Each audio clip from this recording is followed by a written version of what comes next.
शुभ अपराह्न ମୋ ନାଁ ଘନଶ୍ୟାମ ବେହେରା। କବିତାର ଶୀର୍ଷକ କବି ସମ୍ରାଟ ଉପେନ୍ଦ୍ର ଭଞ୍ଜ। କାବ୍ୟ ସାଗର ଅଳଙ୍କାର ରତ୍ନ ସପ୍ତ ବ୍ରହ୍ମର ସ୍ୱାମୀ, ଓଡ଼ିଆ ପ୍ରାଣର ଯାତ୍ରାରେ ତୁମେ ତ ଅଗ୍ରଗାମୀ। ଘୁମୁସର ମାଟି କୁଲ୍ଲାର ଗଡ଼ର ତୁମେ ଗୋ ବିଜୟ ସ୍ୱର, କୁଳବଧୂ ପରି ସଜାଇଲ ତୁମେ ଓଡ଼ିଆ ସାରସ୍ୱତ ଘର।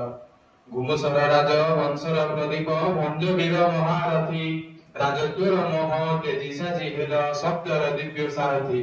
ରାମ ତାରକର ସିଦ୍ଧି ପାଇଲ ହେ ଭଞ୍ଜ ବୀର କବି, ତୁମରି ତୁଳିରେ ଆଙ୍କିଲ ଯେତେ ଓଡ଼ିଆ ଗର୍ବର ଛବି।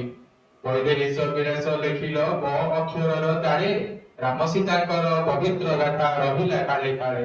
କୋଟି ବ୍ରହ୍ମାଣ୍ଡ ସୁନ୍ଦରୀର ରୂପ ଅବର୍ଣ୍ଣନୀୟ ସେ ଗାଥା, ଲାବଣ୍ୟବତୀର ଲାବଣ୍ୟ ଆଗରେ ଚନ୍ଦ୍ର ବିନୁଆଏ ମଥା।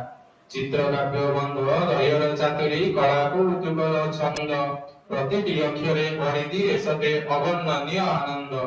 ଅବନା ଅକ୍ଷରେ ରସିକ ହାରାବଳି ଛାନ୍ଦ ଭୂଷଣର ଶୈଳୀ, ପ୍ରେମ କଳ୍ପଲତାରେ ମହକେ ଆଜି ବି ଓଡ଼ିଆ ସାରସ୍ୱତ ଥଳି।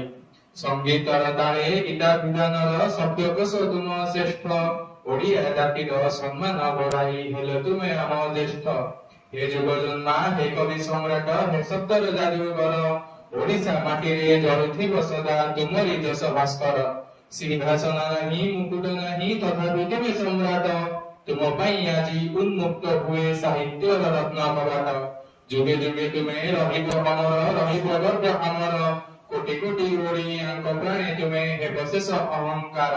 ହେ କବି ସମ୍ରାଟ ହେ ଯଶସ୍ୱୀ ସ୍ରଷ୍ଟା ପ୍ରଣତି ଗ୍ରହଣ କର, ତୁମେ ଥିଲ ଅଛ ରହିବ ସଦାଗ ଓଡ଼ିଶାର ଦିବାକର। ତୁମେ ଥିଲ ଅଛ ରହିବ ସଦାଗ ଓଡ଼ିଶାର ଦିବାକର। ଧନ୍ୟବାଦ।